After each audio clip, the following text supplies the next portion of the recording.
Hey guys, and welcome back to this channel. In this video, I'll be showing you guys how you can remove movies or TV shows from your Netflix.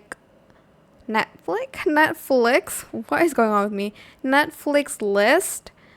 So to do that, you're just going to go to like your Netflix profile, go to my list here, and select the movie or TV show that you want to remove from your list. You can just hover over your mouse on top of the TV show or the movie, select remove from my list, and if you press that on accident, you can undo it and it's going to be right there again. And that is it for this video. Super simple stuff. I hope this tutorial was helpful for you guys. Don't forget to like, comment, share. Also subscribe to this channel if you haven't done that already. If you have any more questions about this video, just leave it in the comment section down below.